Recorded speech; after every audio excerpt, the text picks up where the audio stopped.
Let's go.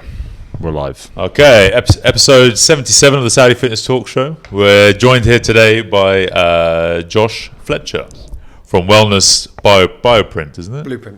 Blueprint. Messed up already. So, Wellness Blueprint. And yeah, thanks a lot for coming along. And glad to have you here with us today. And maybe you could introduce yourself to everyone listening and watching and everything else about yourself and your background. Yeah, thank you guys for having me. Great to be here and be sharing a little bit of my journey, some of my story with you guys. So yeah, I'm the youngest of four. I always like to start with who I am rather than what I do. So I'm the youngest of four from obviously a big family. Parents were always off out working, so my older siblings off doing older sibling things. So I spent a lot of time on my own. Which made me two things: very independent and very feral. Those are two traits which I kind of carried through my whole life. Okay. Probably my biggest strength, my biggest weakness. Mm-hmm. Sometimes we overplay our strengths and occasionally do that. I live in France. I have a 5-year-old boy. It's fairly chaotic. Single dad. I think I left the UK about 9 years ago, so I'm really crystal clear on expat life, expat living, and we'll get into that. I've been doing it for a long time, and I don't think I've mastered it, but I've got a real understanding of what it's all about and what it is. As a professional, I think I'm just shy of about 20 years now working in kind of high performance environments. So that failed rugby player, hands like cow's tits. So I was never going to make it. Same. Everything you needed apart from talent, everything that was required. So, just had the brute force maybe, but just no the skills and exactly, just talent. just no talent, and that'll take you so far. Physical, mental will take you so far, and then you get to that point and you just top out, and that was like National 1 level, and then it just tops out. So, National 2. Failed rugby player, those who can't coach. So I got into coaching, went down personal trainer, fitness industry to kind of route, had my own business, which was going really well. About 26, I ducked out of personal training thinking I was frustrated by their lack of motivation. And I felt like athletes had more intrinsic motivation, which I couldn't probably be more wrong about, actually. So that was the reason I kind of went out. So I thought, this is not inspiring me anymore. I want it more than they do. So I felt like athletes would alter That's always the dream when you get into coaching. It's like, I want to coach athletes. When you were doing S&C, you were at S&C, I was more sport rehab, but you're like, I want to train athletes and all this, and you get to it and you're like, actually, it's not as great as thought it was going to. Obviously, financially. That's part of the journey. I started off with English Institute of Sport. I did internship at 26, just threw myself into a ton of debt trying to get through that. Took me 5 years to pay all that off because the salaries are so poor when you actually do get a job. So I got a job with English Institute of Sport. So I was with GB Water Polo for London 2012 and the assistant coach for Taekwondo for 2012 as well. So you know Latalo then, Yeah. He was on the show a couple of weeks ago. Yeah, I saw bits and pieces. I don't know him well. He was kind of there, like top tier, and like they had a coach like fully focused on them, and they kind of took everyone else and supported those sessions. But they did really well. I mean, four athletes went and 2 medals. Can't complain about that. So it was just amazing to be part of that and see that. So that was kind of my first major bump within the industry. I got asked to reapply for my own job and I didn't get it. So that kind of just hit me like a sledgehammer. You're laughing because you probably heard these stories a million times, right? And I call it getting shit canned. Sorry if I can't swear. No, you can. You can. So you want. That's when you get strung along, asked to reapply for your own job, offered a pay cut. Those jobs are just notorious for that kind of thing. And S&C world, hard to get. I experienced it numerous times, and that took place because it was an agenda. Like, he didn't like the way that I was, the CEO didn't like the way that I was interacting with the athletes. So in my naivety then, it was athletes first. And athletes are in the centre, and that's the most important thing. And I didn't care for how management. I didn't give a stuff all about the politics. No, and I was just like, whatever. I'm a coach. I'm going to do these. These are my most important. You're not, and I wasn't far off saying that. And that was the first major whoa, okay. You have to manage the agendas and the person who pays the checks, and that's when I started to become a bit more strategic. I then moved into rugby, so I did like 3.5 seasons with Rotherham Titans, which absolute baptism of fire. Really? Yeah. It's just, what are they? Championship? They were Championship. We had Lee Blackett, who's now he's now at Bath. He's just about to go with assistant coach with England for their summer tour. And mark my words, 4 years he'll be on the Lions tour. Next 4 years, yeah. You heard it here first. All right. Yeah, exceptional. An amazing experience. So 2 years with him. So he's the Bath head coach now, yeah? He's Bath assistant coach. Okay. I think assistant or attack coach.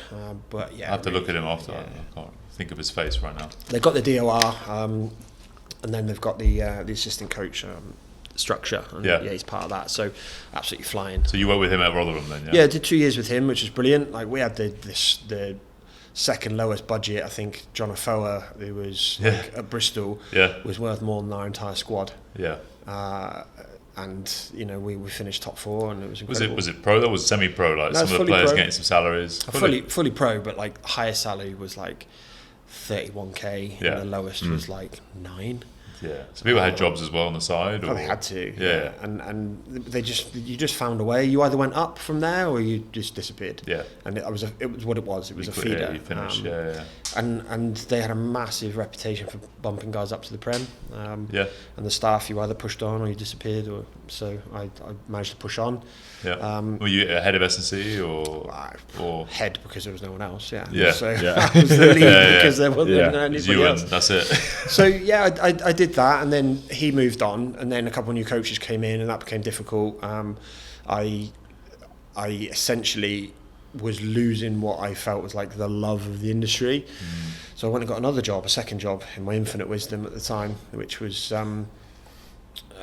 working with Bradford Bulls Academy. So I would leave the house before 6 and get back after 10, 4 nights a week, and then do the weekend for the matches. And it's just ridiculous. And that's mental. Like what happened is I fell asleep behind the wheel on the motorway. Small stretch of road, M621 between like around Leeds Bradford area, and I just woke up on the side of the road, and it had taken place because like stress is like burnout is an accumulation of stress that you don't recover from, and like I always say, it's a creep and it's a bang. Wow. And I got the bang. So how bad was it? I mean, like, were you going? It was really strange. Like the car had just kind of somehow was against the side. I had 1 foot on the accelerator, 1 foot on the brake, and a manual, which is really hard to do. Yeah. There's something going on up here, but and I was woken up by the car horns just blaring past me. And you were in the side then? Was it like a ditch, or was it? No, it's just like a hard shoulder. Just against it, and car had it wasn't too bad. Yeah. Wow. So there's something. It could have been just like, awful. Yeah. And I didn't think much of it at the time. I was like, kept that quiet for years and years. It's only really now that I do the work I do that I talk about it openly. Yeah. But the thing that really kind of made a massive change for me is that summer, like I was saving for a holiday to Thailand. You know how poor the salaries are in these industries. Like I was on like 23k or 24k or something. It took 2 years to save for this holiday. I went and sat on this beach and just had a meltdown, like bawling my eyes out. By yourself? You just went up by yourself? I was with friends. I was engaged at that point. Okay. Just had an absolute meltdown. I don't want my life to be like this. This isn't the plan I got for myself. It's not my journey. And in that moment, it was busy. It was really busy, and that to me was much more like profound than like the car incident. So there's just something's happening. I need to make some changes here. And I thought, in that moment, I said, "That's it. I'm done. I'm making changes." So I'd made a decision. I always wanted to work abroad. So I had 3 job offers. Within 3 weeks of being back, I had 3 job interviews. Within 4 weeks, I had 3 offers, and within 6 weeks, I was on a plane to India. So I just bam, I dropped everything, ran away to India, and got a job out there for a year. Yeah, I think it's a good thing for young coaches to hear that, because we've seen it before. People come in, they're expecting to be paid well or being given things, and they don't appreciate the opportunities they have, especially like here. Salaries here tend to be higher than back home, and you come in at entry level earning more than the salary you just said, and people say, it's not enough, it's not this, it's not that, but they just a lot of people don't understand how bad it can be. Actually, it's the journey, and a lot of my work now. I do work with quite a lot of people supporting practitioners. Most of the people, if anyone's listening and they're considering their exit strategy, a lot of the people I tend to work with end up leaving the industry and then going out on their own and doing their thing, because they realise I'm not the job. That doesn't define me. It's just what I do. I moved on to different jobs, and one of them was working in motorsport with Formula 2 drivers. It wasn't my dream to watch someone drive around in a circle, mostly turning left. It's their dream to do that. It wasn't my dream. And then you think, well, what are my dreams? Like, what do I want for my life? What does that look like? And then you start to realise, right, okay, the only way I'm going to be able to do that is if I figure out what they are, and then put the time and attention into that, and then reverse engineer it. And it turns out that, for me, sport just wasn't doing that. It wasn't it. Yeah. No. And you often think that it is it. Everyone's looking for that. Oh yeah, can I work with a Formula 1 team, or can I be the S&C coach for Man City, or I don't know, these kind of top tier for any sports, those realms. But, from knowing, spoken to many people who get to that level, it's not it. They think, oh, I've hit the pinnacle, but it's not great. No. And they look to move out of it after a couple of years. It's a poorly paid industry on the whole. Yeah. You're just a cog in the machine. You're dictated to by, normally it's one person within the organisation, which is the head coach. And if your face doesn't fit, or they decide they want to go down a different pathway, or they're just awful at their job, then everyone just gets wiped out. And there's so many people that just define themselves by the badge they wear on their chest. But that's just, it's fickle and it doesn't last. It's not sustainable. So in my opinion, not a lot of respect either. I think to people in this. We had Coach Hanny. Maybe you know him. We had him on last week, and he was saying kind of a similar thing. It's and that's why we started. Many years ago when we came here, we wanted to make sure that try and get coaches paid and respected as much as anyone else who provides these sort of, like a lawyer, like a medical practitioner, because you have a professional, because you have that sort of impact. We often, and I'm sure you have done many times, you change people's lives and get them out of a hole, you get them out of a really dark place, or as much as a doctor giving them a prescription for a drug that's going to help them, you know what I mean? But there's the level of respect nowhere near. But I think as well, I was saying with Hanny, the name is just wrong. Strength and conditioning doesn't really, people don't know what that is. No. It doesn't really define what it is. I think people call themselves maybe performance coaches, and even that is still a little bit. There's still not a name that really ambiguous, isn't it? Yeah, people know what personal trainers are. They can picture that. They can picture what a head coach or physiotherapist is, and that side, or a chiropractor, but. It's this middle grey ground, Yeah, it's a difficult place to sit. Like I always used to say, that you're not a coach and you're not a player. You're in that middle ground. It was the same in the military. I worked with military guys as well, and you're one with them, but not one of them. Yeah. And if you haven't served, then you're definitely not one of them. Yeah. But when you're in that environment, you're bundled in and you're kind of moved along with them. But there's still that. Don't cross that line. You're not one of us. It's a challenge, it's like rugby, isn't it? You're not. Yeah. You see a lot of that. I've seen it firsthand. When I used to work with some professional clubs, it was like you see coaches trying to be part of the players. Yeah, and they're trying to be all pally and like all this stuff, like one of the boys, and you're like, you're not though. I've done it. I've gone one way where I was trying to be one with the lads, and they were just.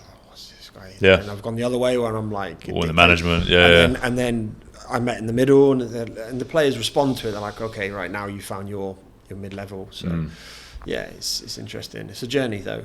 Yeah. So because it sounds like we'll get into more about what you do, but you work with a lot of younger coaches at the moment and people in this S&C field as such. And so I finished in sport, so the work I did out here was a contract, and that was the last bit of work I've done in sport.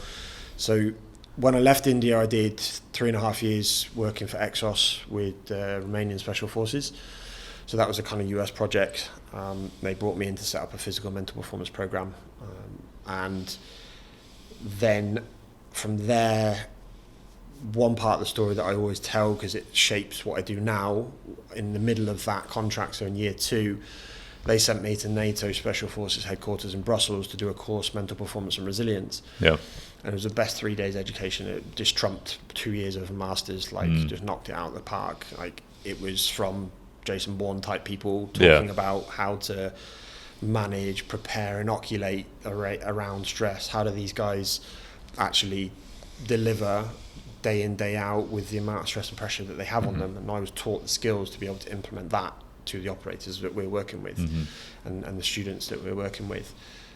And I also, the connection that I'll make there is that's when I joined the dots between what had happened to me in 2016 behind the wheel of the car and what stress and pressure was. And I was like, it was like a light bulb. I thought, right, okay. And then I just started immersing myself in it and started living what I was learning and practicing over and over and over and over and over.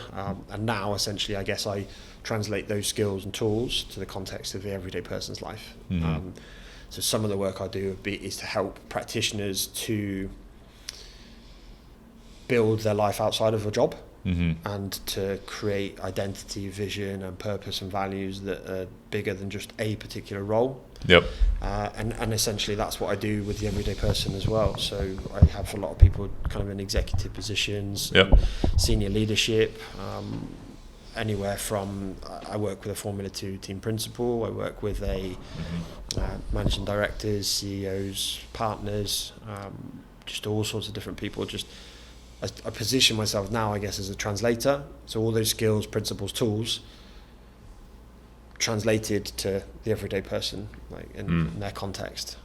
So, and this then leads into the wellness blueprint. Then this is essentially, this is what it is. Yeah. I've just created it. I thought we all have our own. It's individuals. As individuals, our fingerprint, and I essentially work with organisations. I work with one-to-one coaching clients, and because of the physical training background, I bundle that in. Yeah.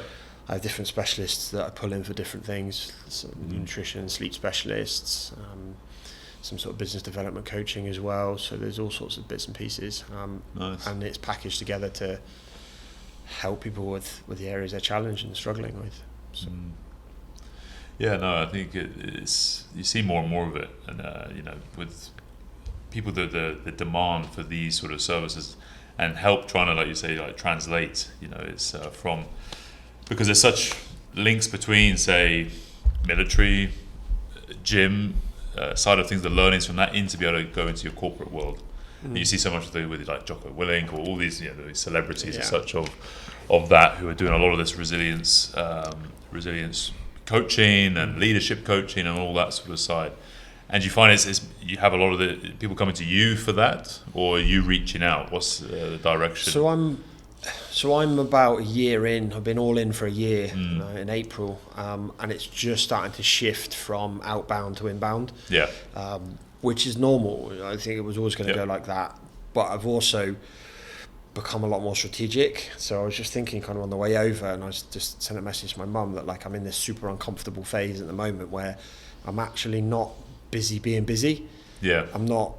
And I reflect. I literally just sent the message saying, it's super uncomfortable not being manic and running around like a blue ass fly. Yeah, it's super uncomfortable. So used to it. But and what I've realised I've done is just become much more strategic and investing in the relationships that are really, really going to yield. I'm much more patient. And when you work in performance, especially things like S&C, you've got a lot of tasks to do. So it's bum bum bum bum bum bum. Yeah, and then unless you're really intentional, that's how you can begin to live your whole life. Yeah. And I think I did that for many, many years. Many, many years. It's part of the journey, isn't it? Especially if you're starting yourself up, everything's manic and then it starts to transition, Yeah, it takes a while. You're starting a business or anything. It takes a while to figure out what you're all about. And I think what a lot of us get wrong is it's like, right, what job do I want next? What's my next step? Well, how do you want your life to look? What's the life you want to lead? And a lot of people struggle with that question. Yeah. And so that's what I support people with. Like, let's figure that out and then reverse engineer it. And the job will just take care of itself. You're holding your next stepping stone and you get to place it where you want. But if you make those decisions based on your values because you know who you are and the life you want to lead, then you're never going to regret a decision based on your values. So. Well, that's it. It's like that's the biggest question when you're like growing up, especially in your teens. It's like, what are you gonna do? What are you gonna study? What are you gonna do at university? What are you gonna be? What's I had no idea. Yeah, I have no idea. Yeah, I left at 18 and I was okay. I did some languages and stuff like that. So I went to my first year. I went down to Bath University and studied Spanish and Russian. And I was like, I don't want to do this, but that's all. I was playing rugby and I was playing with Bath a bit, and I was like, yeah, but I didn't know. I was okay. I got B's and whatever in languages. Then I realised when I got onto the course, it was one of my least two favourite subjects, which was like English literature and history, because all the Spanish and everything was all Spanish, 16th century Spanish literature, going through reading these huge books about this, and I was like, this is just my nightmare. Yeah. So I spent the whole year just playing rugby in the gym, trying to figure out what am I doing. Yeah. And luckily, I had a great coach at the time, a mentor, who was just like, what do you enjoy doing? Like, what are you most interested in? I was like, I'm just interested in the gym. I just love training, and I love rugby, but I actually loved the gym side more. Had a lot of injuries. I was like, I love trying to problem solve and like a puzzle, put it all together. And he was like, well, get into like rehab, that side of things. I was like, all right, so I just, quit uni about 2/3 of the way through. Ended up going with Scotland, but then to the World Cup. A junior World Cup, under 20s, and then came back and then spent the whole summer at Middlesex University trying to get, some biology, anatomy, physiology, all that stuff, so I could get into a course, But what do you now with the landscape of SSC, and you see like with all the huge, high university fees. And you see people going down this industry. What's your advice? Where do you see it going? And would you recommend people getting into it, or going a completely different route compared to like some of the routes we went through? When we went through super uni. Difficult. I often ask the question: if you total up the amount of money it costs to go through university, all of it, and you put that into just part of that money into 1 year. Yeah. You could go and do mini internships and learning with, I don't know, Mike Boyle, Duncan French, you name these names. You could go and do like a few weeks with each of them, and you'd come out the other end this out of this world practitioner. Yeah. Could you get a job? Question mark, because you don't have that bit of paper. Big question mark, because you don't have that bit of paper, and that's a real shame. But I think you could be an exponentially better practitioner if you went through that pathway. And I think slowly people are going to open up to that, but equally there has to be a way to differentiate between people. Should it be something that has such a high barrier to entry, like 20,000-30,000 pounds worth of debt? I don't know, I don't think so, but I remember, and that just gets you to a basic level. It just gets you from, and here's my example. I was asked at one point when I was working for the English Institute of Sport, incidentally it was for the job that I was going for and didn't get. I was asked to sift through the CVs for the job that I was going for and didn't get. So it was a yes and a no pile, degree or no degree. Master's degree, yes or no. And it was literally no. And I said, what do you want me to do with the no's? He said, put them straight in the bin. Do you want me to that's like an 18k a year job. Do you want me to look at them? No. So it was a yes or no pile. And I was like, okay. So I had and there was like 250 plus applicants. So we had 250 CVs all printed out. It was like this high on the table. And like my boss took half. Very, very, very incredibly well-known guy. I won't say his name, but he took half. I took half. And we had like this much, this like a half, I don't know, like a 30 centimetre high pile. And he said, I said, right, what now? And he said, UKSCA, yes or no? And it was like, and we had about 30 people that had the UKSCA, and he's like, right, read those, just read them. And then yes or no. The filters, And there had to be something, and he's like, look, I don't necessarily agree with this, but we've got to have something, because we've got 250 CVs here, and we don't have time to read them all. And and where did you study? So I did my undergrad at Southampton, and then my postgrad at St Mary's. Okay, the masters, same. I did it. I did undergrad at St Mary's. Who was there when you were there? It was Rich Bladegrove, Dan Cleather, and John Goodwin. Yeah. Okay. Yeah. So that was John was my connection throughout here. Yeah. So. Yeah. I just when people ask, like, people message on Instagram sometimes, and just friends like, I want to get into all this, like, how should I start, where should I begin? It's like, it's really difficult. It's what I feel that students get wrong is there will never ever be a time in your life post university that you'll be willing and happy to do voluntary work. So you need to go and get that whilst you're at uni, and you need to do that from minute one. Yeah. And they just don't do it. A lot of the students aren't doing it. So you've got a student that does it, who's coming out of uni with 300, 400 hours of voluntary work. And then you've got someone coming out saying, right, let's Where's go. my job? Yeah. And it just doesn't work like that. But you can't. It's almost like you can't tell them. I've done so many presentations at unis, and I mention these things, and you just look down, and they're all just looking at their phone. You think, wow, you ain't going to get a job. You got no chance. Then if people come up at the end, and they're like, right, so I need an internship. Who can you put me in touch with? You're probably going to push through. Yeah. So. But that's what I was thinking. Is that even the right route? Like we were saying, with sports, it's poorly paid. Now you see everything with like the YouTube's thing, the Instagram, TikTok. You could do a couple of years. Say you do the Mike Boyle, see a load of mentors, get a load of information, no implementation. Start just regurgitating what they've told you. I'm an expert now at 22, and I see that. Yeah. And then they got this amount of followers. Is there any longevity in that?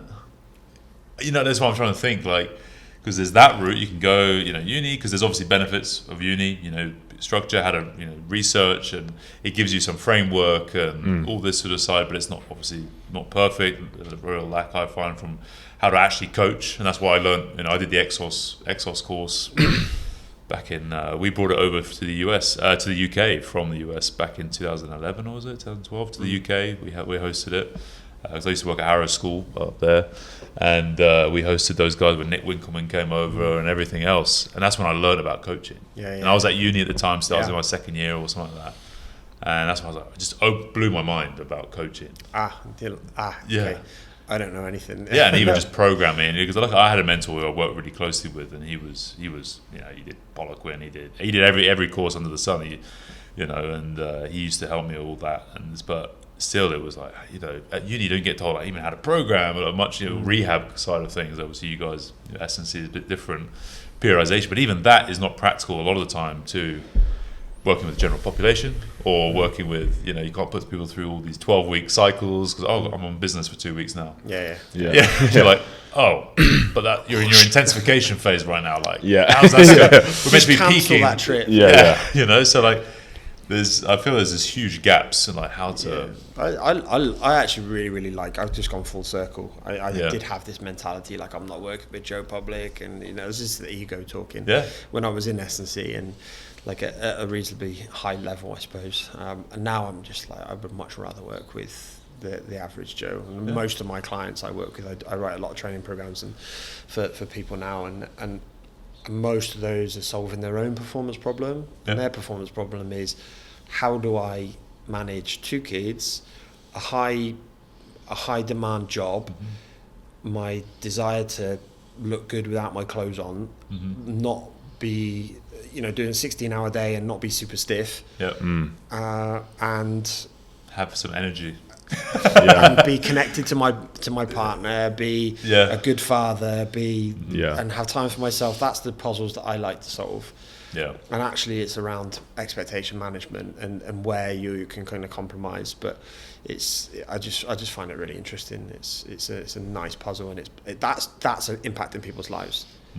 Like, you work with an athlete, you're going to help them run a little bit quicker for a little while, and then they'll get injured or they'll stop playing or stop their sport. That's not real lasting impact. Real lasting impact is arming, in my opinion, is arming someone with the skills to lead themselves. I think because like I was saying, when you start, you go through, I want to work with athletes, I want to work with these guys, I want to run 100 meters, and whatever it is, you dream of those sort of things, and then you're like, start working, find out actually it's not as great, and then when you start appreciating actually general pop again. I started when I got to about 27, I was like, you know what, I really enjoyed training general pop. You know, I was like, I really just enjoyed training these guys. And then now, like, I work with teenage boys for about, you know, was it nearly 10 years, and they were just great. Working with those guys, setting up them for life, basically, giving them the skills from a movement and perspective, and where then you teach them a bit of this, bit of that, groundwork, you know, lifting, Olympic lifting, and a bit of this, animals. You just teach them, you give them a whole load of tools, teach them bits of it, and then you see which one they enjoy the most, go a bit deeper on that one. By the time they're 18, then they go and they've done all this stuff. I'll never forget. The foundations are locked in. I'll never forget that. It's amazing. So I always enjoy kids, and then, you know, actually, even when I was back in the UK, but especially now, I train a lot of elderly. You know, I just, you know, recently training guys and they're 85 years old, just started strength training. I was like, both my grandparents were dead, and you're just starting strength training. It's cool. And he got to a point where, like, you know, he was struggling walking and all this, a lot of pain, and then he walks a lot, so that kept him going. But even that got to a point where it's like, I can't really walk much anymore. You know, like my hips hurt and back hurts. You know, I've been training him for 6-7 weeks now, and now he's pain free. He's walking more than ever, loving it. Get up and down the stairs without using the banisters, and like his whole family sees the difference, and it's just like, wow. You know, and he's 85. He's starting his journey. And you know. And we struggle to do these things sometimes as youngish fit people. You know, you got someone who's 85. That's inspirational stuff. Oh, it's massive. Yeah. And then, you know, he's referred to his friend who's 86, and, you know, like, and then his wife, and then you just start now, like, training with all these, you know, elderly people. But for me, I'd much rather train those guys than someone in their 20s, 30s. Oh yeah, you know, the bros and like all this sort of stuff. Let's get bigger pecs and hypertrophy, and I'm like, you know what? It doesn't mean anything. Let's make an impact. I think, you know, and that's what I think, you know, talking to the coaches out there, you know, try and try and move towards that. You know, I know you were saying about stiffness. You know, what are the biggest problems? I'll ask you in a second, but trying to solve like everyday problems and focusing on that rather than trying to, you know, I used to try and make all my clients as strong as possible. You know, let's get that 1 RMs. You know, when I first started in, you know, I want my clients to be the strongest in the gym. Wherever I am, they're going to be the strongest. Get them back squatting, deadlifting. You know, and she's like a 60-year-old lady housewife, like retiring. So, you know, but I was like that. I was so like, oh, you know. And then I realized, they don't want this. It's I'm enforcing my ego and goals on these people that they don't want that. But I'm forcing them to. And I get the 65-year-old lady deadlifting 120 kilos. Doesn't want to do it really, but you know, and that was me as a coach, you know, pushing that on. But what you know, for some of these, what are some of the problems that people come to the most? You mentioned some of them already, but where do coaches need to be focusing on with their clients? I suppose there's two sides to what I do really. There's the kind of lifestyle, and the challenges that people are having in their lives, and then there's the fitness and the health side. And the physical, I said health for me, physical, mental, emotional, spiritual. There's different components to it, and I never try to focus just on one. But if someone does come, like, I just want a training program. Okay, it may start there. And it often does. But I always include the physical in the other side of things if someone comes to me with a different health challenge. So from a physical perspective, it's just people who are lacking energy, lacking mental clarity. They're feeling the impact of not being physically active and moving. They get stiff from sitting at their jobs, at postures, their screens, their right hand on a mouse, so they've got a jacked up shoulder. They're tight through here, they're tight up here, and they're just really common challenges that you see with people that are working 12 to 16 hour days, and it's so common in Saudi. It seems to be the norm. But it's then the approach that I'd always take is, right, what's the minimal dose to be able to not necessarily improve something, but at least keep the wolf from the door. And you can get pain free if it's postural. You can put some really good things in place, and helping people to find where the opportunities are for them to do something. And a large challenge I have is the mental side of the fitness, or like physical health, which is I must do an hour's worth of, I don't have time. Yeah. I've got a young family, perfect. Do some squats and a press with your baby. That's what I had to do when my kid was young. Yeah. Do some push-ups and go down and swings, like kettlebell swings. Get your arms. Like just a throw. Yeah. You go. Yeah. Just do what you need to do and find a way, because that's teaching them the habits. And my boy trains with me all the time now because he wants to do it. He's, there's always a way, but we think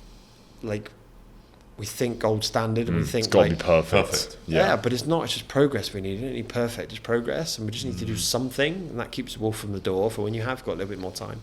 And when people wrap their heads around that, then things start to move forward a lot quicker. And I have a client I'm seeing tomorrow, actually. I'm not sure about time, I'm not sure about this and this.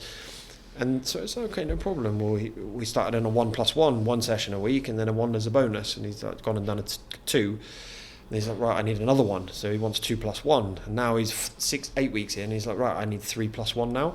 So he's bumped it up of his own accord. But I start him where he's at. And so many of us don't do that. We just say, right, you must do ...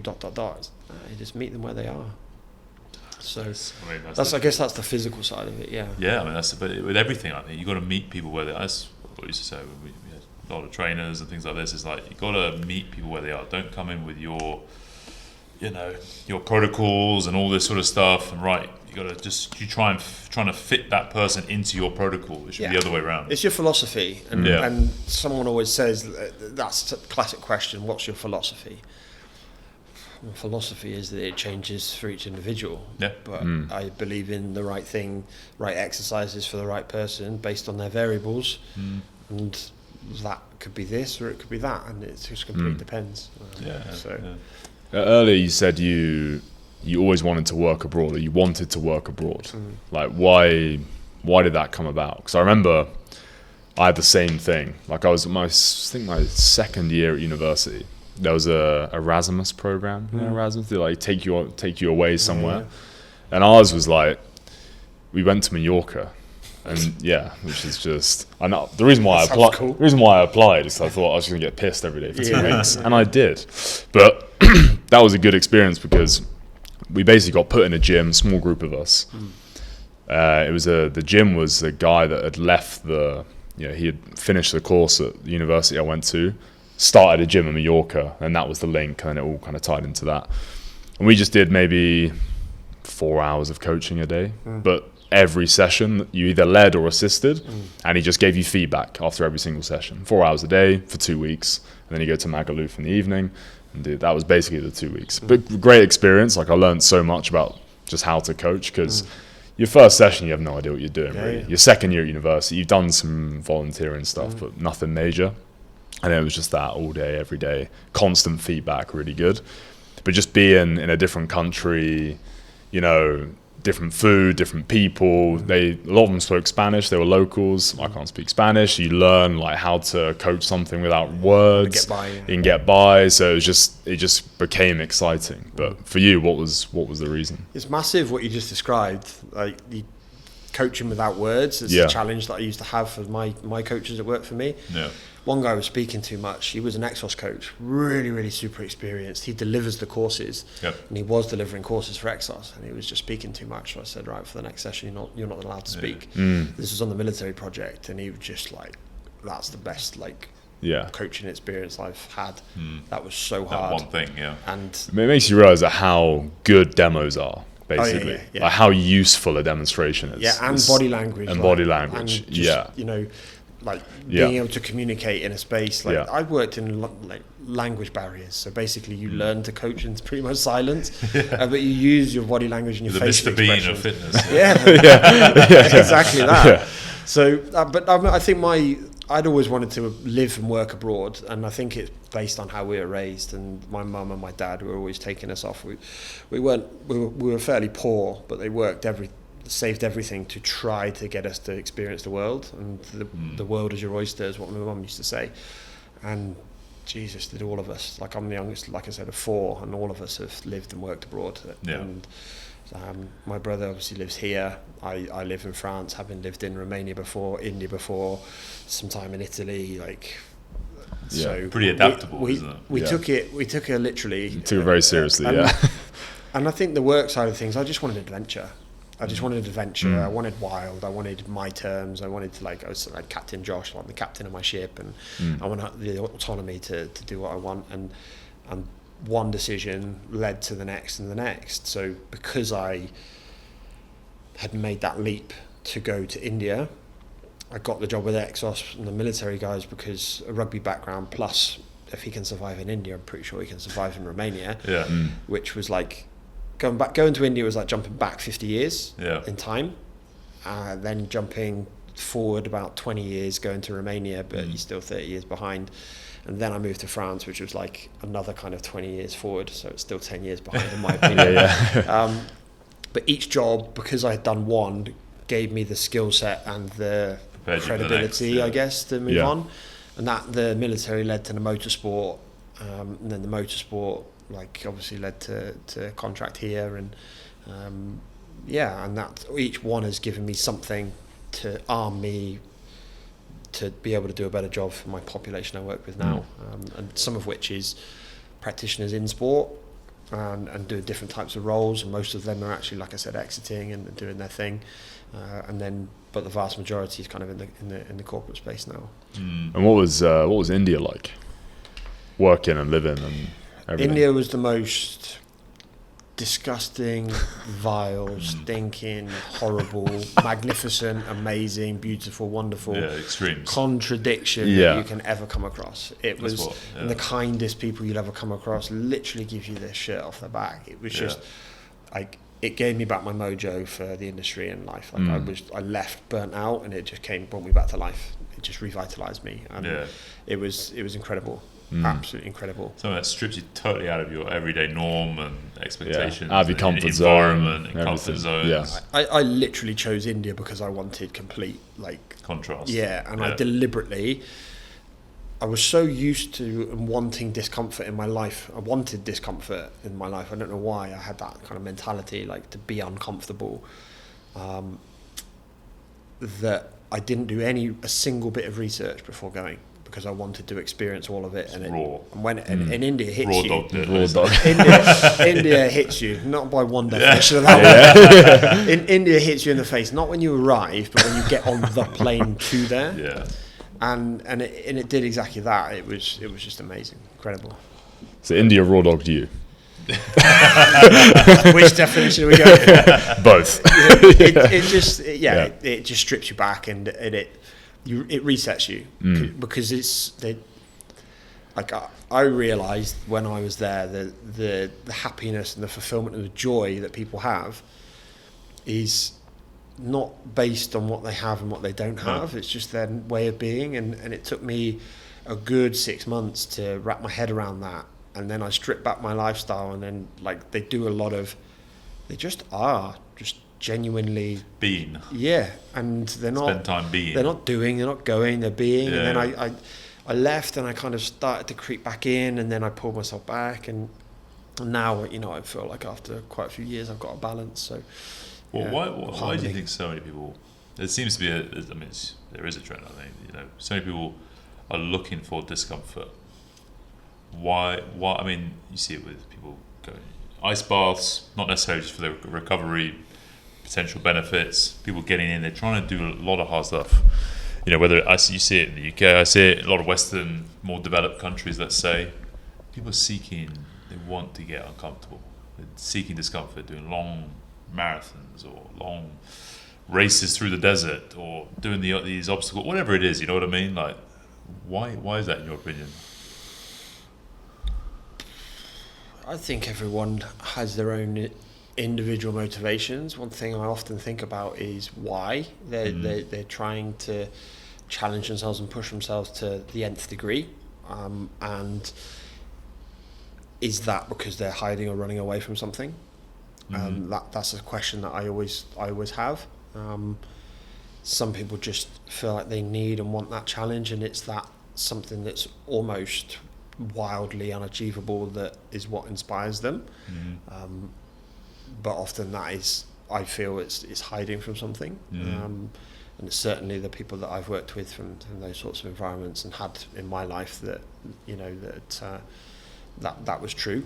I was certainly doing that. And it's, I had spent a lot of time running away. I spent a lot of time like not kind of facing up to what I wanted my life to be like and who I actually was. And it's only when you kind of feet hit the ground a little bit and you stop that treadmill and chasing something that you, okay, well, who am I, what am I doing, and what do I actually want for my life, and then invest some real time and energy into that. But in order to do that, you have to stop. And when you're chasing something and doing uncomfortable things, you're not stopping, you're just going and going and going. But I also think we need challenge, we need to do hard stuff. Like I personally have been through phases, I think we all have really, of doing ice baths and things like that. And I used to like it purely because I felt like it was challenging. I felt like it was uncomfortable, and I do genuinely feel that combined with some other tactics that I've learned along the way, that it wasn't building armor, it was just like shining the armor. And that allowed me to withstand quite a lot of difficult things that have taken place in my life. But then I also thought, I stopped because I thought, I don't really like this. I don't need that to be resilient. This is my mindset, my brain that I need to train.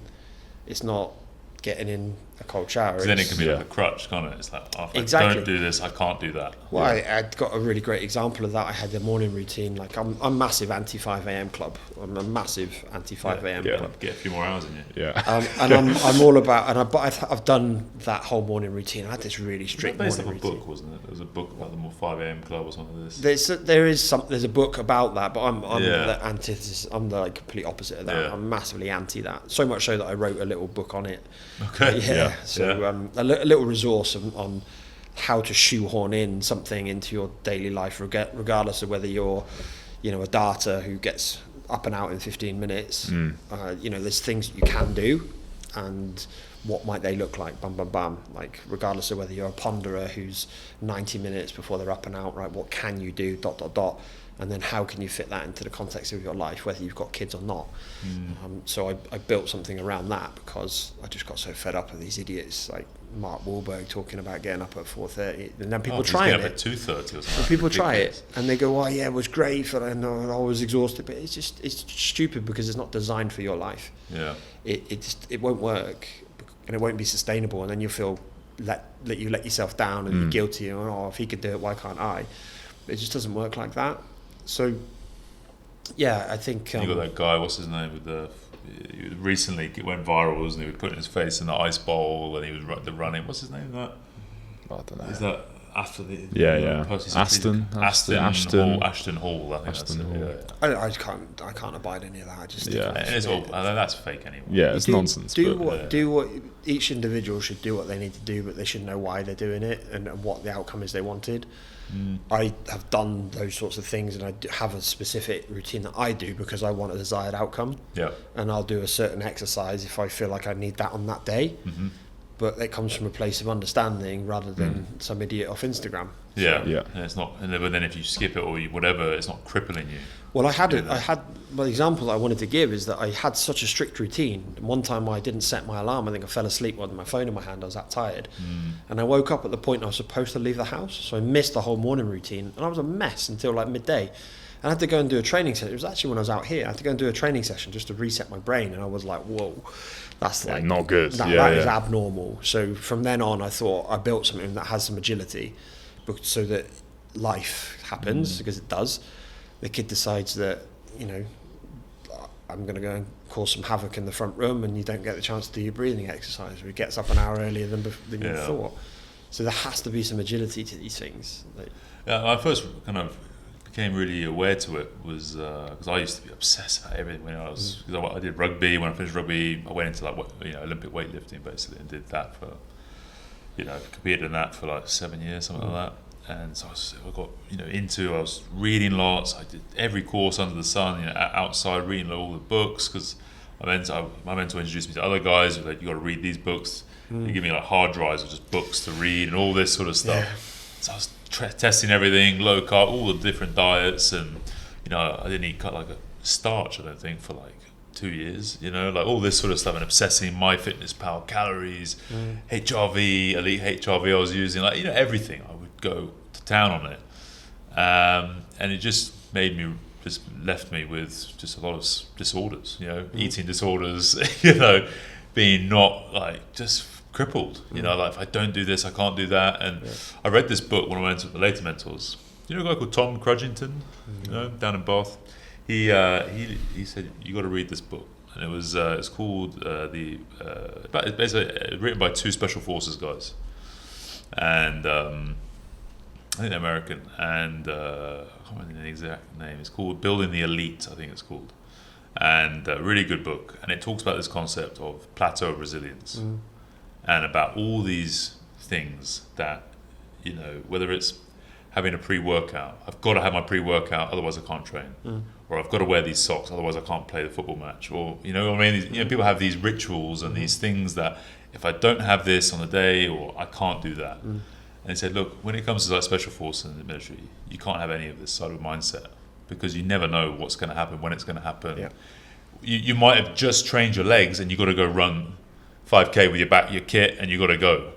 Screw your leg press. Oh, my legs are sore. Like all this sort of stuff, It's like you got to pick up and you got to go. Yeah. It's life and death situations. So people get there. Oh, I just trained my legs yesterday. I can't do the session today. It's like, like all these sort of things. We used to have with trainers. We used to do these. Like with workshops and stuff. Oh, well, I trained my chest yesterday. I can't do any push-ups to this. Are you kidding me? Like it's that mindset where it's like, they have people put all these boundaries, these plateaus. Like I can't do this because of that. And it's like you can. Like if it came, the gun to your head sort of situation, you could do it. You know what I mean? You could do something. Yeah. It might not be your optimal, might not be your PB, or you might not be your best performance, but you could do something. Yeah. There's just a lot of reasons not to, isn't there? People try really hard, and it's so easy to find a reason not to. And then I don't think people try hard enough to find a reason to. Yeah. And like, if you want to, and that's what I like to challenge people. It's like, we have these like negative spiral thinking. We all do it, and then it's like, okay, well, it's only fair you balance the books. What's the best possible outcome that you could have? And generally, we're always thinking like this. Exactly, and it's only when we were younger that we have these spiral thoughts when we just go off to dream world about all these things that we're going to do, have, and be, and we lose that. So when you challenge someone to go back to that, then they're like, okay, and it just tends to level things out. You get laughed at normally, Yeah, you do. Is that from school? I think it's from schools. I don't know. Where's that?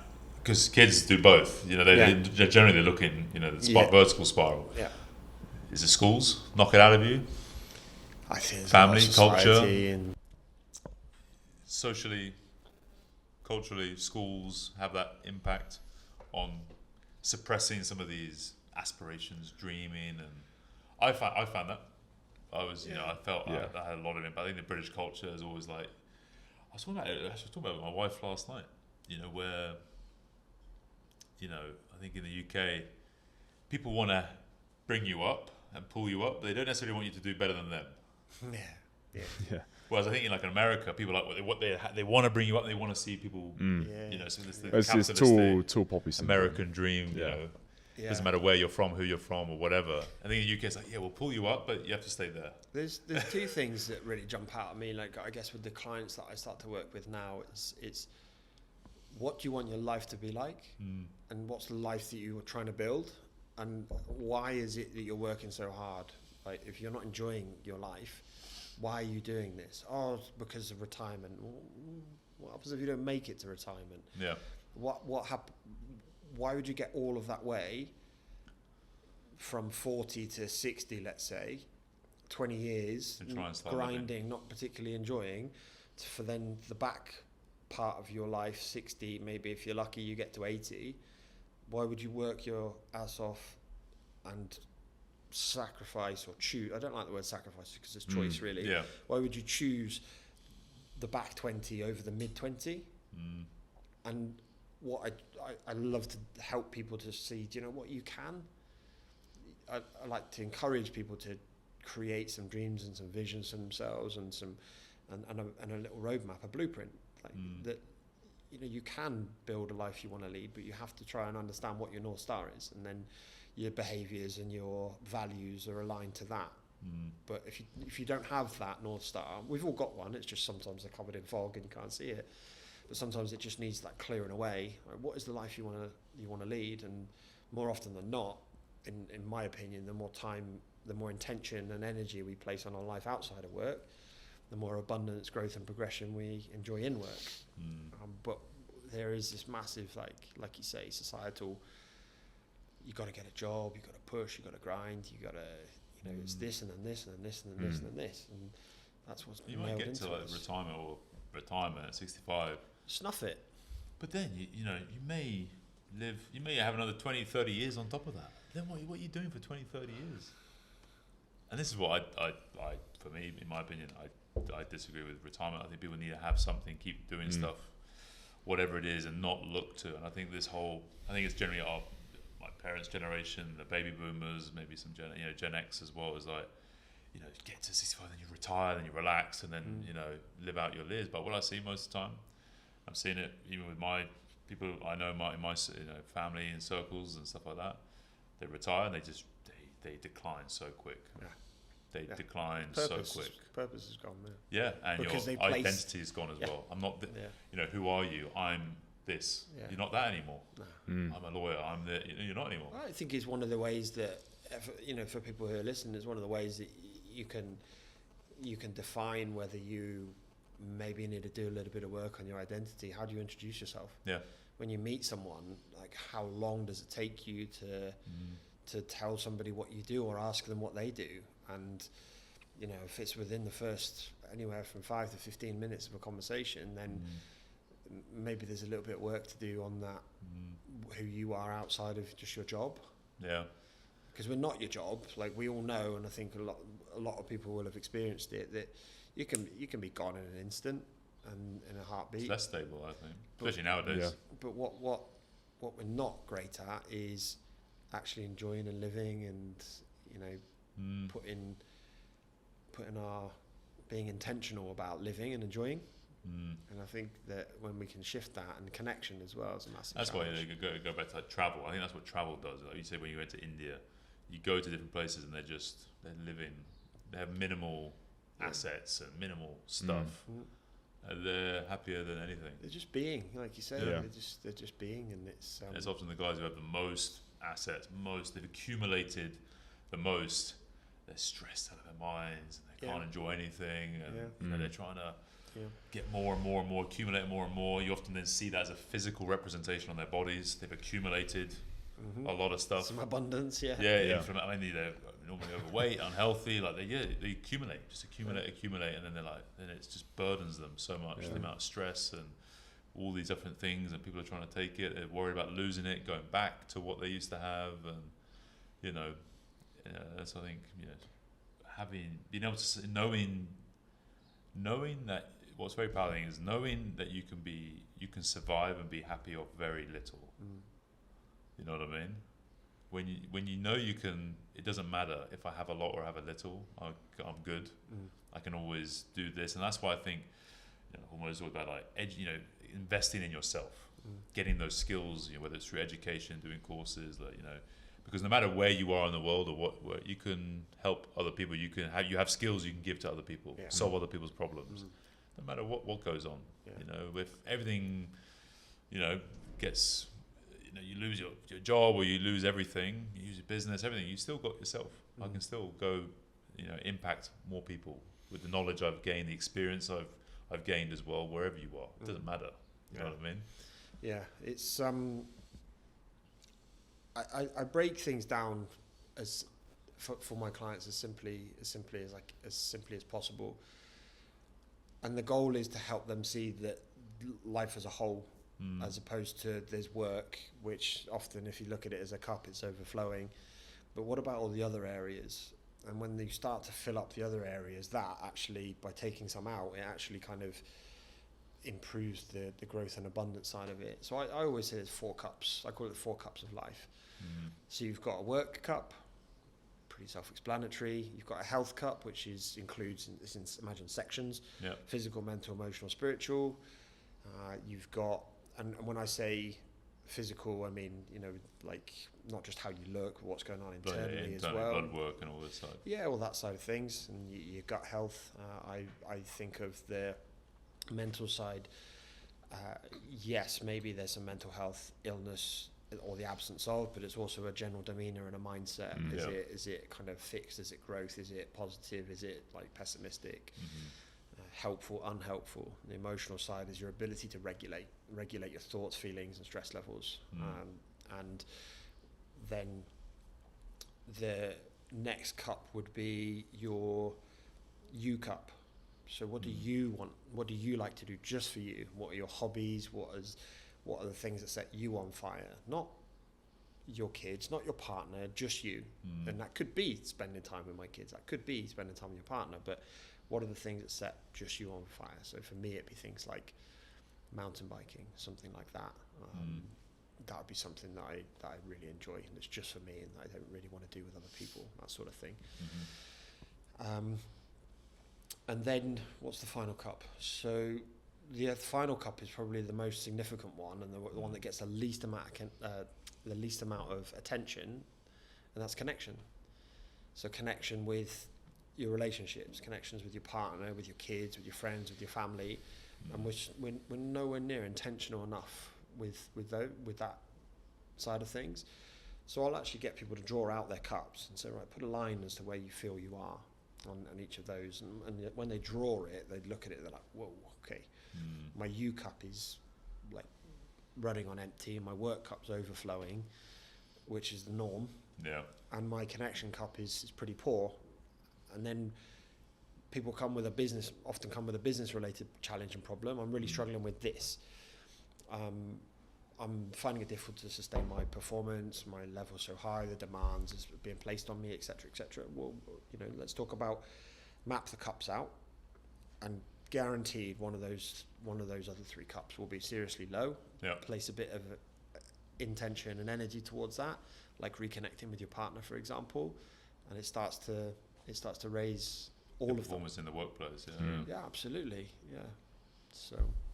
Yeah, that's it. It's a struggle. It's tough to say perform, whether it's at work or you're an athlete or whatever it is, when all those other cups, like you call them, behind the scenes, there's a lot of stuff that go out of place and imbalanced and skewed and all these type of things. Whether it's from the health side, from the use side, because life is hard. Life is complicated. There's so many factors, so many variables, so many things going on, especially now with these things pinging all the time and notifying you. We're just always on, aren't we? And one of the things that I think so many of us get wrong, like we can take so many messages from elite environments like sport, military, racing drivers, or whatever it might be, and what people don't realise, because it's not sexy enough, is that they're hugely focused on their recovery, and they prioritize that, and it's performance recovery, and they prioritize that because everybody within those environments knows that it's that gives them the ability to do that consistently.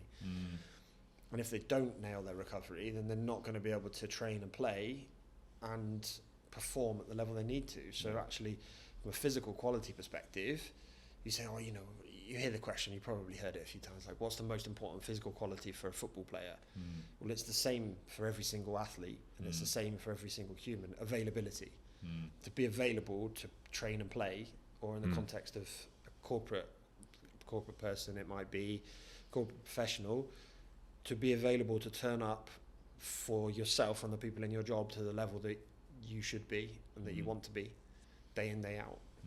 And that's what availability means, and that's what sustainable high performance is as well. But there's this like the little contributing factors, the building blocks.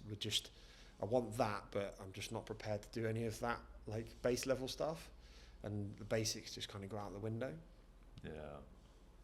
Switching off is a big thing, I think, and as simple as like we talk about with recovery, there's so many recovery things nowadays that I think add more stress, because there's another routine, there's another thing that you got to go do, and you're adding and adding more and more. You got to drive things somewhere after work to go and do your recovery protocol and what it's like. And it's like often it's just less is more, and just going back to the basics of get your sleep, how many people are really nailing sleep, especially nowadays? Bang on, like both what you both just said, and I just think it's super important to build things into the context of someone's life. So you're talking about someone driving towards something else. It's like everyone's got a commute. And even if you work from home, then you should probably build in a commute. I call it transition time. Yeah. Transitioning, like switching off, is a massive part of what we do. Like how can you go from work mode, which is requiring you to be professional, probably remove emotion on the whole, to be target driven, to be task orientated, bam, bam, bam, bam, bam, and quite disciplined, I guess, to home mode, which is probably a little bit more focused on relaxation, a bit more about connection, engaging with emotion, all these different elements. They don't vibe. We're asking someone to do two different things. So it's not a flick switch, it's a dimmer dial. And when you dial down one, the other one dials up. Yeah.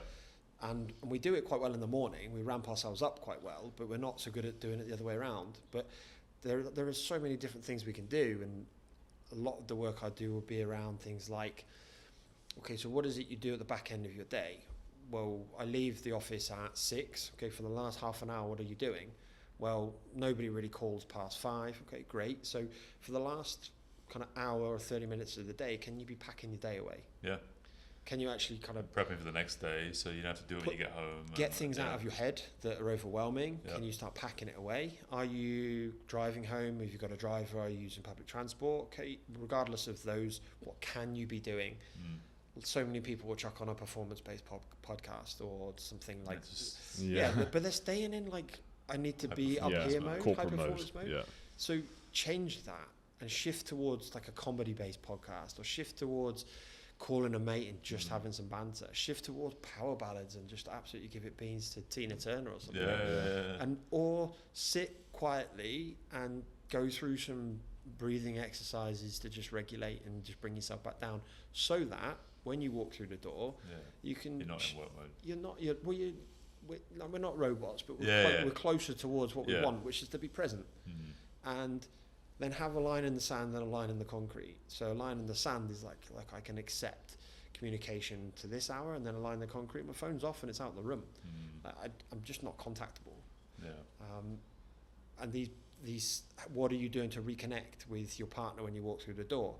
Things like 6-second kiss or a 6-second hug, just absolute basics to get a oxytocin hit, to reconnect. And what are you doing with your kids? Are you doing any movement? Are you playing around with them, or are you just going straight into sit down and what a day? It's worse than we're walking in.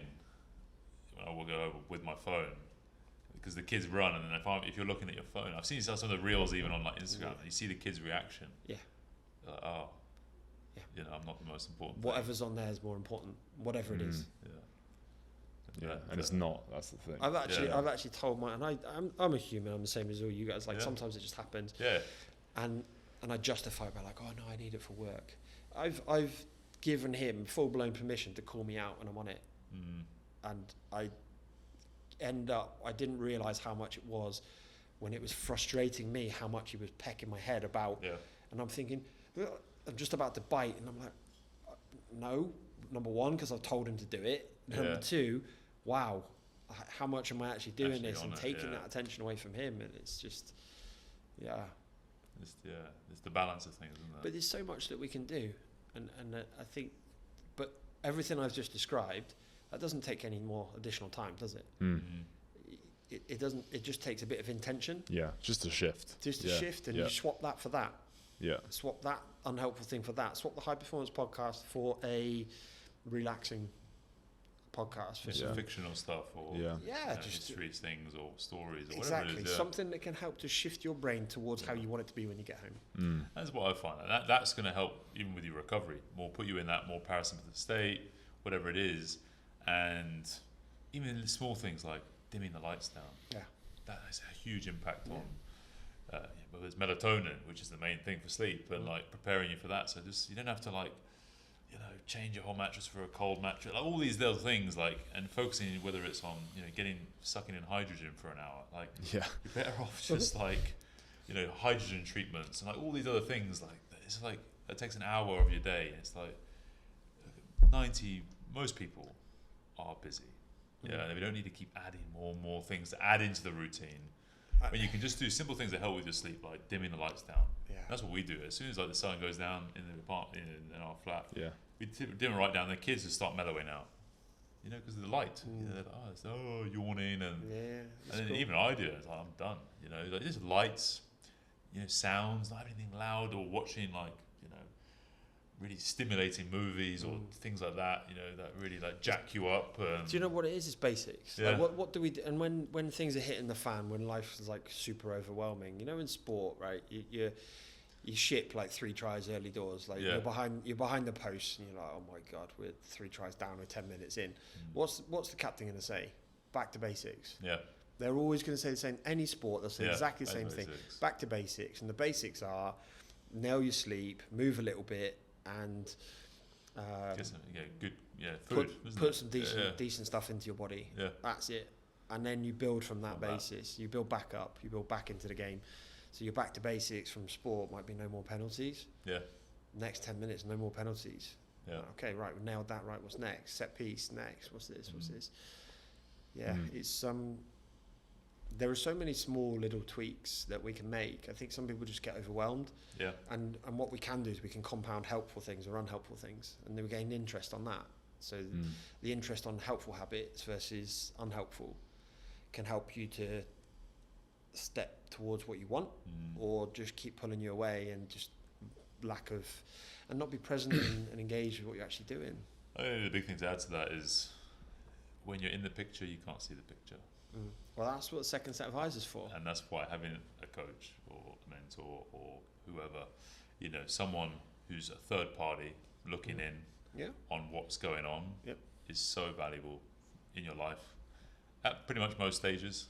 Like you said, you got your son calling you out. Because he's on the outside looking in, and you're there. And it's like I have it. My daughter calls me out. Got him, but I've also got 2 coaches for myself.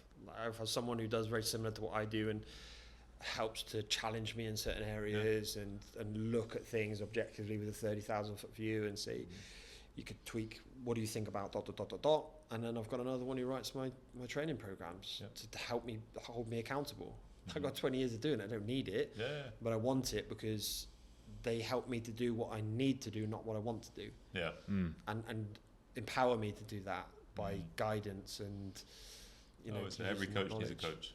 Yeah, even coaches. Yes, even coaches need coaches. So yeah, they do it. So, it's just having that helicopter view, or as you called it, 30,000 feet view. Just be able to see the whole picture. Because when you're in amongst it, you're busy, like you were saying earlier, running around, doing this, doing that, doing this, answering emails, calls, and you can't. And once you're in it, it's so hard to just step out of it. And, do you know what? There's something that jumps out when you say that. It's that we're actually pretty good at taking holidays and breaks. So we think about sport, right? Where they build like a macro plan. So you build like an annual plan, and then they track back. So we're quite good at putting a holiday in here and there. But what a lot of people are doing, and I've had this conversation very recently, in fact yesterday, they'll have a holiday and they'll be up here, energy levels will be high, and it'll take a few days to recover, but eventually they'll be like, oh, I feel so relaxed. And then performance will start going down and down and down, clinging on by the fingernails until the next holiday. We're not very good at taking breaks on a monthly basis and scheduling and planning that on a weekly basis, a day, and within a day and within an hour. So there's so many different things, and micro breaks are a great example of so many different things you can do just to turn the valve, just to release a little bit of stress and pressure so that you can maintain and sustain your performance. It's exactly the same as in sport, where you plan the season, you know where the fixtures are, you plan the time off for the boys, for the players, male, female, doesn't matter, you'll plan the time off, like a big block of time, then you'll plan mini breaks, then you will plan guys who might be on rotation, then you will plan, it goes all the way down to the session and what they're doing within a session, how many minutes, intensity, volume, rest periods, literally. Exactly. And it's about being strategic about it. I worked with a couple of ex-athletes, and when I framed it like that, they're like, okay, now I get it. So now they go back to their day and they say, right, well, what am I going to do when I'm back to back with meetings? Well, firstly, try not to be back to back, but if it happens, you finish the call, you take 3 intentional breaths with long exhales, you drop your shoulders, you relax your jaw on each of those exhales, and then you go again. You leave your phone when you go to the toilet, you do a couple breathing exercises on the way, you grab some water on the way back, you reset yourself, you go again. You take a lunch break, like half time in sport, like actually take your lunch break, leave your phone. But I need to buy things on my phone. What's wrong with your debit card? Like, just remove some of these barriers to actually taking breaks within a day. And you'll get to the end of the day, you'll have a few more beans in the tank for the people you love. Yeah. And you can sustain your energy and your performance for longer periods of time. Yeah. Yeah, it's energy management, isn't it? Just trying to manage your energy throughout the not your time, yeah. Yeah. Manage the energy, I think it's a big thing for people. And then, how's it been a father?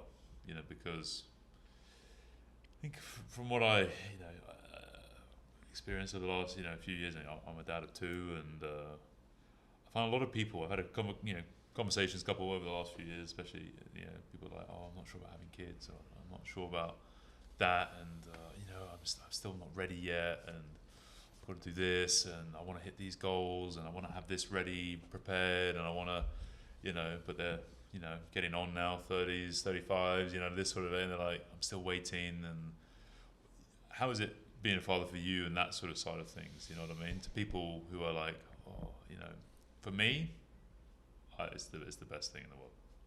I love being a father. It's the best thing, having kids.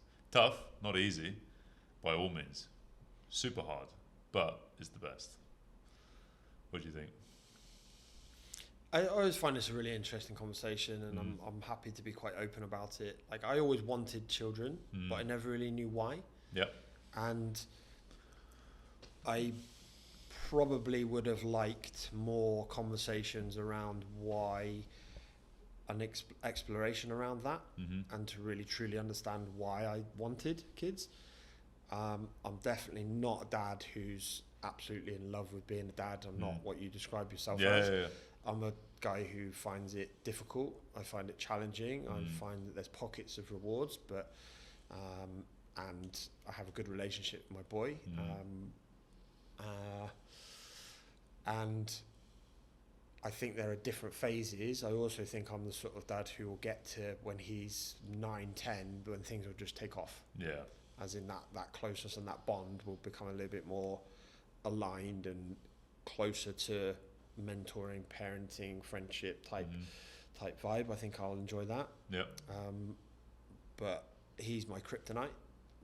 My job is around stress management. I know exactly what to do in just about every scenario under the sun, and based on the people and the things I've worked with and experienced.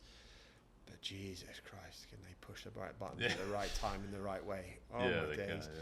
And he is a teacher. He's the best teacher that exists. But I just don't feel like I need some of those lessons sometimes. Would you mind just like chilling out a bit? Because I'm about up to here, pal. Yeah. But no, I mean, it's like I'm in a unique scenario and situation. Like I said before, I'm separated from his mum, so it's 50%, 50 on, half and half. So I get half my time to be an adult, and I get half that time to myself, which is good. I feel like I can maintain who I am.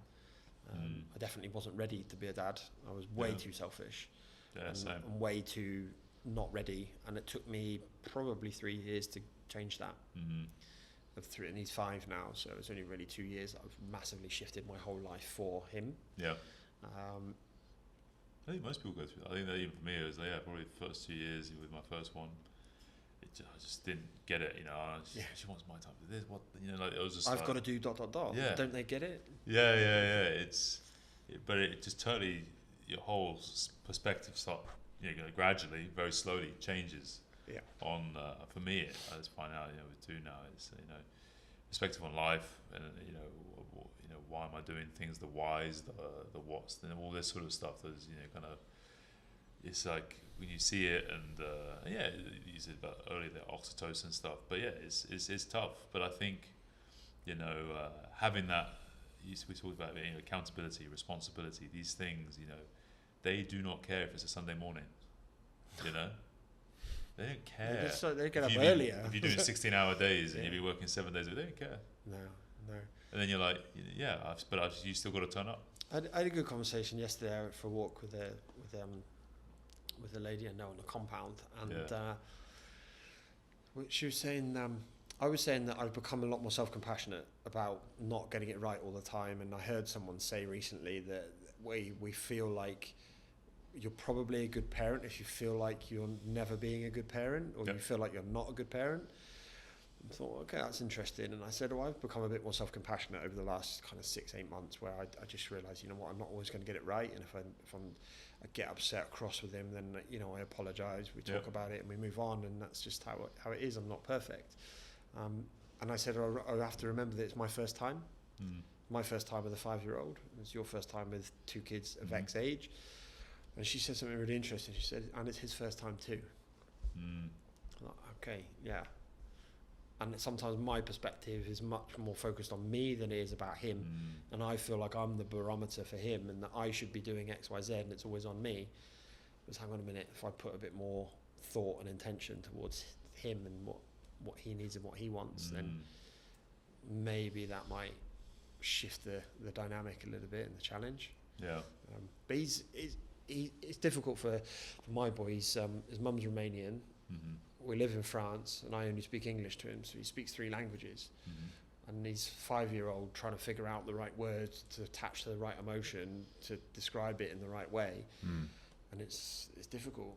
It's challenging for him. It's like as a parent, you think like, especially with kids, like you think like, there's one mindset, like, everything's got to be perfect. We've got to go to the best schools, we've got to do this, we've got to have the best of this, the best in everything. But then you see like, history leaves clues, and you see a lot of people who, very athletes, business, whatever, high performers guys, often didn't have the best childhoods, didn't have much, or whatever it was. It wasn't the perfect. They didn't go to the best schools, have the perfect childhood, have all this sort of stuff. So you think like talk about resilience and things like this, where they're not always given everything and not have everything, because it's all trying to, whether I think about it, and you do, and other parents do as well. It's like you want the best, but sometimes when you don't want to spoil them as well. You don't want to.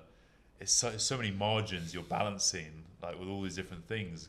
And you can only do what you can do at that time. You're doing the best. And that's why I think, saying compassion to yourself, I give compassion to my parents. You think like they were just trying to do the best for me at that time with what the knowledge they had and the experience they had and the information was around, which was different to nowadays. And you're like, you know what? Yeah, it's like that. Whether it's that the attitude of gratitude, it's like, you know what?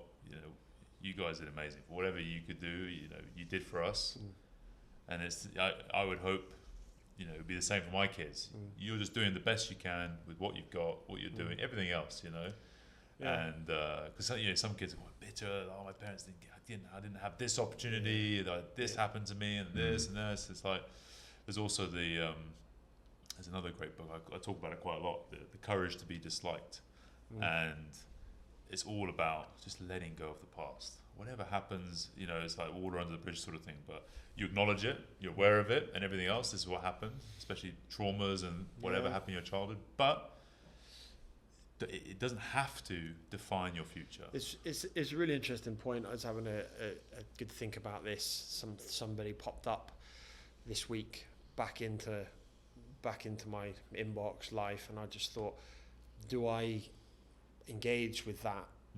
And actually what I'm trying to build is much more significant and important than that drama, which can basically it could have pulled me back in. So I made a decision. I'll just ignore, block, get rid, because that's what I want, and that's more important than that.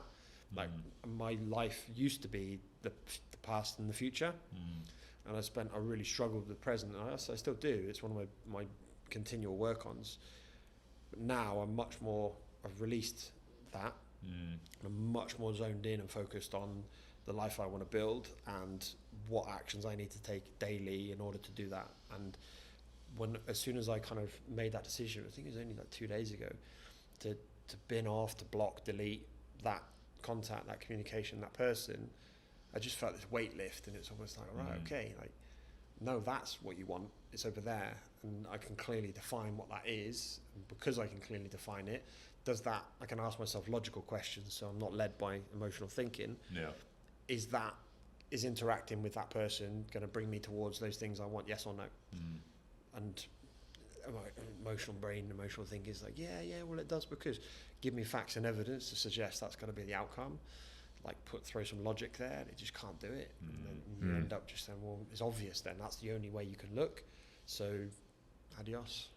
And it's just so important having direction, having a destination of some sort, having some sort of rough goal, whether how far away or long or short or whatever it is, whether it's on, like you said, the micro scale, daily goal, right, or something I want to achieve this, I want to do this, set those subconscious intentions, whether you do it through journaling, whether you do it through however you want to talk to yourself in a mirror, whatever works for you. I reckon there's two sides to that. I reckon there's the have something long range, but if you don't, because I've had people say recently, I don't know what this is, and so, well, how do you want to show up daily then? How do you want to be, feel, and what are the types of things you want to do? It's not what do you want to have, it's like how do you want to be? And when focus on the being. And everybody can know that. Well, I want to be calm. I want to feel regulated. And regulation is going to lead me to feelings of control around what I am able to influence, and those are the things that I'm looking for. In which case, this is the work to do, and then that, if you show up as a person that you want to be now and in the moment, that should take care of the longer range stuff. But when you do keep on that pathway, you do keep an understanding of what is the life you want to lead, or you build one, then you can track backwards from that and attach your behaviours. And I give the example to the people that I work with. It's like I'm really clear on what mine is. My mantra or vision is to have enough time and money to spend with the people I love doing the things I love, which means I want freedom of time, money and movement. And for each of those I can go, that means this is this. Okay, well, to get that I must do that and that. And I can apply structure to a big dream and vision, and I'm not attaching that to another human. I'm not attaching that to I'm not attaching that to a partner, girlfriend, wife. I'm not attaching it to a specific family member. It's like, right, what do I want for me and for my... That's what I was going to talk about, but my circle of influence. Whether it's trying to be... it's not necessarily like be independent, but it's like not... Ownership?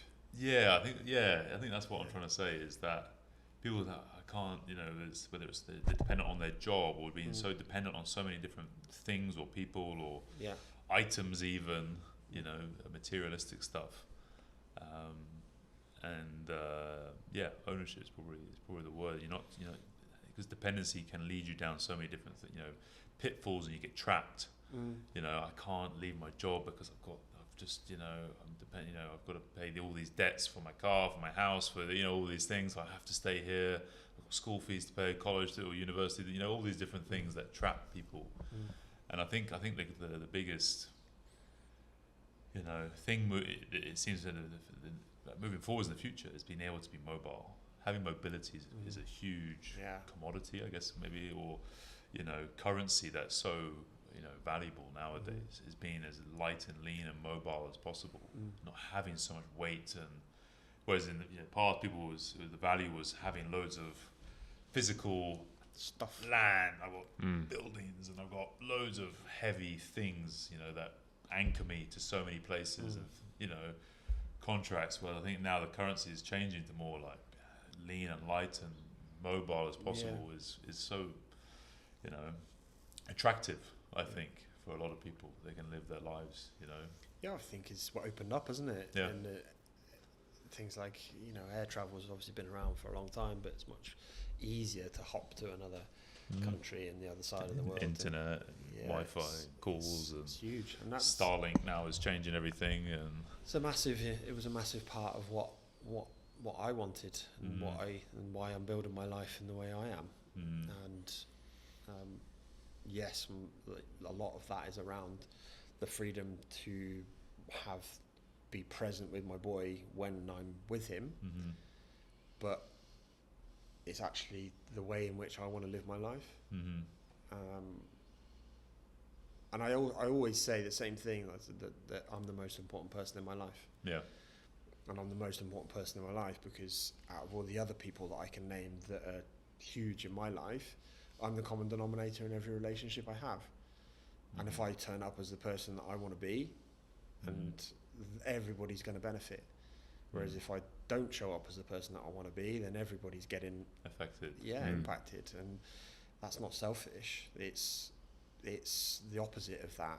You know, it's selfless to look after yourself and put that attention onto yourself, and to say no and to prioritize yourself over an event or an activity, or no, I just need some time for myself at the moment.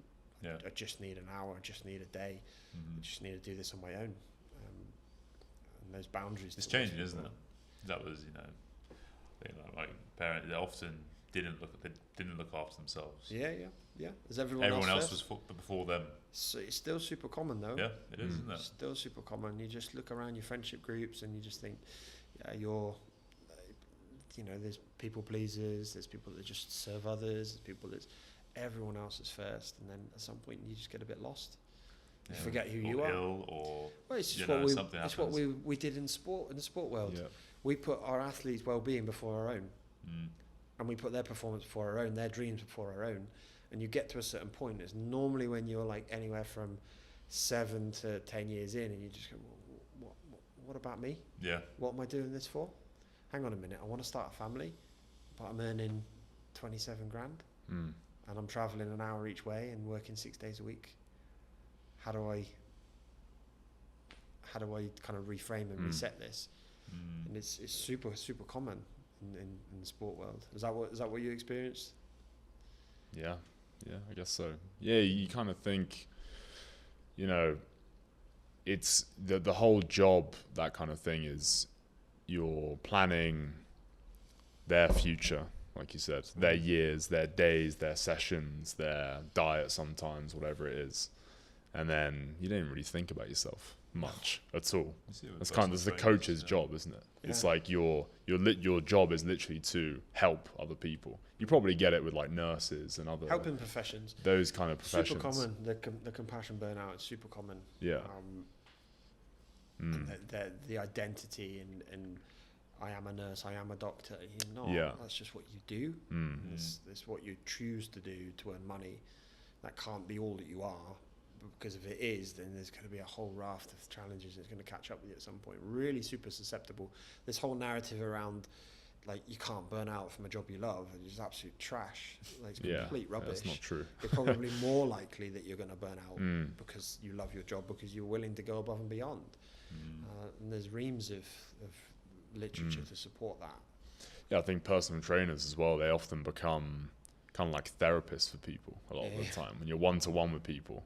Yeah. And of course it's about the training, but you get to learn about their lives and their families and all those things. You get, because you're not related. You're safe. Yeah, you're like, you don't know their family, you don't know who they work with. You're just in this middle ground. Yeah. They can tell you stuff, you can leave. You don't know any of their friends even, so you're just there. You're not a therapist. You're just listening, basically. Yeah. So I call that stress dumping. Yeah. They dump it all on you. But that's the hard thing when you start. Is then a lot of trainers, coaches, whatever. They soak it in. Yeah. They don't just wash it off. Yeah. They're too much of a sponge. They need more like a rock. You let this stuff hit, wash it off. Yeah. You just like my clients now. I just generally. Sorry if any of you are listening. I don't listen. I don't want it to sink in, some of the negative stuff, especially some of the stuff that they're going through. They're going through because it's just too much a lot of the time. You're saying you got 10 clients, or you got however many, and then you got all this stuff coming in. Yeah. But that comes with experience, where you soak in the things that are necessary, but then you leave off. You're like, okay, I need to wash this now. This needs to be. Yeah. I need to let go of this and forget about it. If someone asks me, what were you talking about? I don't even know. There's a really, I had a really good conversation with a guy who's a pediatric doctor. And I was saying, I said to him, how do you do it? And he said, look, it might sound really stupid, but like we were taught, like when I decided to go down the pediatric route, that put a cloak on So he leaves the house and he wraps this cloak around him, and then like he keeps it on, and then like in the middle of the day, he's a bit of an extravagant guy. He takes it off, and then he puts on like his power ballads, and then he just like he'd be in the canteen like just singing along to power ballads. And he's put his cloak on the back of his chair. He's himself for a little bit, and then he puts it back on, and off he goes again. And then he gets home and he takes it off. And does it always work? No, of course not. No. He's seeing and doing horrendous stuff, but he knows he can't take all of that. He knows it's not humanly possible. Yeah. My wife's a psychotherapist as well, so she's. Right. But that's why I think like you were saying about even if you work at home, like commuting, like having that, you need to have a time. Like my wife would walk to and from the hospital. Yeah. And that was so important part of her day. To let it go. You've got to release it. Yeah. And that's have that time in between. The physical activity part of that is that endorphin release, which is grabbing it and just helping it disappear even more. So we had Brendan, who's a breathwork guy, who was on the show a couple of episodes ago. He was saying about that's the big thing, like when he does a lot of these breathwork stuff. It's all this physical. Like animals have to shake and they have to let go, release tension. You know what I mean? And you see parts of it within like Chinese medicine. They do a lot of shaking, and in Russian the sistema, they do shaking and like just getting to release tension, to release that nervous stress energy, basically. And you see like when you're doing all the breathing breath work, we did the session with him, and it was just like you're like cramping up, and the body then has to like release and just get all this energy out of it. And I felt all my old injuries on my shoulder. What was it, psychedelic session? Yeah, it's like it's like called holotropic. Yeah, you do, it's all immersive. So you wear headsets and eyes covered. Like he's giving you all these subliminal messages and music. And IMD breathwork, check it out. And we went in, and we were like, oh, what's all this sort of stuff? But you were a mess. I was disabled. I was just like my shoulders were gone. Like oh my god, hands were like. Were you just drenched in sweat as well? I wasn't. No, not really. I wasn't really sweating too much. No. So I'm a breathwork coach as well. Yeah. So I did a session about 3 years ago, which like got me on the journey, and I was drenched, like bawling my eyes out. Just like, and it just needed to come out. Yeah. And if we don't give something an outlet, then and then that the breath what you're describing, not necessarily with the. I had just a mask and the sounds. Yeah. I do that kind of release like once a month, and it's massive, and like it's basically hyperventilated for quite a while. Yeah, pretty much, for everyone. It's not for everyone. It's with the DMT. So I don't know, but we like. Basically, like I was like that. I couldn't do anything, right? Yeah. And your lips were like this. I couldn't even breathe anymore. Like I was trying to do the breathing, I was like, I can't even do it. I'm just like this. And I kind of like took my mask off, and the girl next to me is just screaming, screaming loud and crying, and I'm like, fuck, what? And then I sit up, and the guy next to me again is just like shaking and going, ah. Yeah. Oh, where the fuck am I? What's going on? Mental. But how did you feel after? Just in pain. My shoulders were. Really? My left shoulder. I dislocated a number of times. It was just. Because you talk about like more physiological sides, like hypoxia. When you have injuries, there's scar tissue hypoxia, and because you're sucking in so much oxygen and hyper oxygenating yourself. All my old injuries, my knee, my ankles, my hip, shoulders. Did you see some crazy things? I didn't see anything. It was a little bit psychedelic in terms of the colours and stuff. It was a bit like that. Like obviously you had the eye mask on, and but nothing crazy. I can see some crazy stuff. You see some mad stuff. I had like full-blown conversations with my mum when I was like 12 and stuff like this. No, I've not had that. No. Yeah, but it brings up it will do what it needs to. Yeah. What will come up based on what needs to come out. Yeah. But like really, really transformational for me. And I still do some of that every day, and I can get that impact. I do every day, 10 minutes. I can get that from long holds. Yeah. It's just you need to pick the right tool for the right job. Yeah. The thing with breathwork is that like everyone's like going on about Wim Hof. He's like the CrossFit, the breathing world. Yeah, he is. Yeah. It's like Fight Club. You must talk about it if you do it. And but it's not for everyone. He's like a hammer, and like everything's a nail. So But like CrossFit was for weightlifting. Wim Hof is for breathing. It made it popular. It's brilliant, and it's absolutely fantastic. but use the right tool for the right job. Like it's got a place, but if I call it uppers and downers. Like I don't know what Brendan was saying, but like if you want to come up, then do this. Yeah, he has If you're trying to come down, then do this, and this. Yeah, he has just 2 simple videos. I use this. He has a morning routine, which is like an upper. Then he has a stress relief, which is a downer. Basically, different styles. 10 minutes videos. You follow along like the Wim Hof videos on YouTube. They're great. Just follow along. Then he has sessions he's running in Riyadh and around the world, all around the world now. He's doing really well, which is great. And but breathwork is very powerful. It's something that I think. Well, we're doing it all the time. We're doing it all the time. And that's it. Do more as I don't really know why I do it, but I just find myself lying down every morning, just have 10 minutes just to do it. I generally just feel better. Just more.